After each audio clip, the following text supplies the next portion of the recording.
राधे राधे, जय श्री कृष्णा।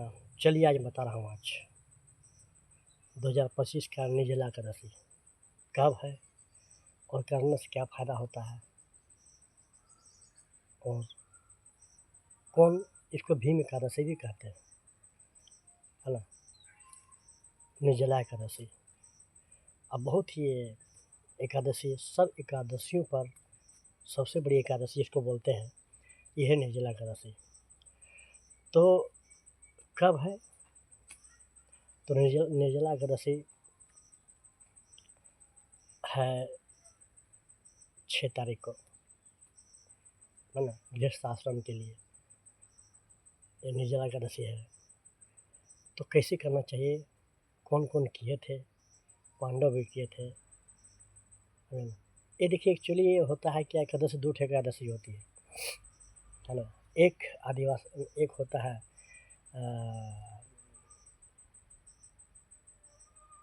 एक होता है 15 दिन पर एकादशी होता है ना। 15 दिन में एकादशी, फिर 15 दिन में एक एकादशी होती है। शुक्ल पक्ष और कृष्ण पक्ष होता है। तो और इसीलिए मान्यता है ये सबसे बड़ा एकादशी है और इसको लोग मनाया जाता है। मतलब क्यों करना चाहिए? अगर जो 12 दिन अगर साल भर के एकादशी नहीं कर पाते हैं तो निर्जला एकादशी एक ऐसा एकादशी है जो सब एकादशियों का फल प्राप्त होता है। अब हम चलिए बताते हैं आपको। वीडियो जरूर देखिए, बहुत ही इंटरेस्टिंग वीडियो है और मैं भी करता हूँ निर्जला एकादशी को। तब क्या हुआ कि देखिए कृष्ण भगवान भी करते थे, पांडव भी करते थे। तो क्या होता है कि 15 दिन पर एकादशी करना, 15 दिन पर एकादशी करना, है ना, भीम को बर्दाश्त नहीं हुआ, है ना। कहते हैं सबसे ज़्यादा खाना खाते थे भीम, है ना। सबसे ज़्यादा खाना खाते थे, है ना।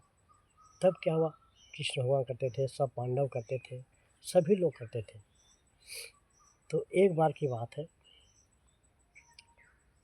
भूख से व्याकुल, और 15 दिन के महीना में 15 दिन आ जाए तो एकादशी, फिर 15 दिन आ जाएगा एकादशी। भीम जी क्या हुआ, परेशान हो गए। अब परेशानी तो था ही, है ना। तब उन्होंने कान्हा जी के पास गए भीम जी गए और कहे कि कान्हा जी को ऐसा कुछ ऐसा एकादशी बताइए जो सब एकादशी में श्रेष्ठ है और सालों भर के एकादशी में, है ना, एक ही एकादशी करना पड़े, कुछ नाम बताइए। तब क्या हुआ, कान्हा जी मुस्कुराए, है ना, कृष्ण भगवान मुस्कुराते हुए कहते हैं हाँ। तब कहते हैं क्या बात है भाई, इतनी हड़बड़ी क्यों है? हम लोग करते ही हैं, है ना, शुक्ल एकादशी, कृष्ण एकादशी हम लोग सब करते हैं, तो तुमको क्या दिक्कत है? बोले कान्हा हमको भूख से बड़ी जो सब परेशान है, मेरा अक्षना इतना अग्नि प्रज्वलित होता है पेट में कि हम भूख बर्दाश्त ही नहीं हो सकता है ना, और हम कर भी नहीं पा सकते। तो बताइए। तब कान्हा जी ने कहा, कृष्ण भगवान बोले हाँ, एक एकादशी है जो सब एकादशी में सर्वश्रेष्ठ है और वो है निर्जला एकादशी, है ना। निर्जला एकादशी, है ना। तो उसमें क्या करना पड़ेगा? तब कृष्ण भगवान बोले कि उसमें अन्न नहीं खाना है, जल नहीं पीना है, निखंड उपवास रहना है और भगवान का स्मरण करना है, भगवान का स्मरण करना है। तब क्या हुआ, तब भीम जी तो खुशी हो गए।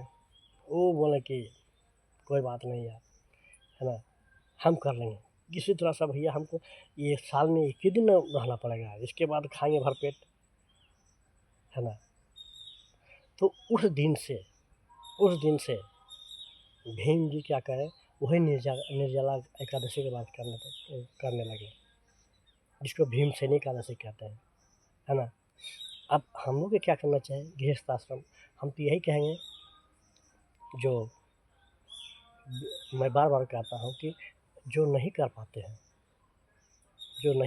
हैं उसके लिए क्या है कि वो ना करें। जो बीमारी आदमी है, बीमारी से ग्रस्त है, वो कर नहीं पाते तो वो सिर्फ उस दिन नहा धोकर नाम तो ले सकते हैं, भगवान का नाम ले सकते हैं, है ना। और जो कर सकते हैं उसको क्या करना है, आराम से हमें सुबह उठे, नहा वहा धोने के बाद क्या होता है कि वो, है ना, दिन भर उपवास रहें, है ना, जल ना पिए, अन्न ना खाएं, है ना, और भगवान का नाम, है ना, 24 घंटा मतलब रहना, उपवास करना पड़ता है, जल भी नहीं पीना पड़ता है। ये है निर्जला एकादशी। बिना, है ना, यहाँ तक कि साग सब्जी को भी नहीं कर उस दिन तोड़ना चाहिए एकादशी के बाद, है ना। तो मैं यही कहता हूँ कि निर्जला एकादशी भीम जी के किए थे, इसलिए भीम एकादशी नाम पड़ा, है ना। हम आप लोग से यही कहता हूँ कि आप लोग कर सकते हैं तो ज़रूर करें निर्जला एकादशी, क्योंकि साल में एक, है ना, सबसे बड़ी एकादशी होती है ये निर्जला एकादशी। चलिए, वीडियो कैसा लगा ज़रूर कमेंट कीजिएगा। राधे राधे, जय श्री कृष्णा।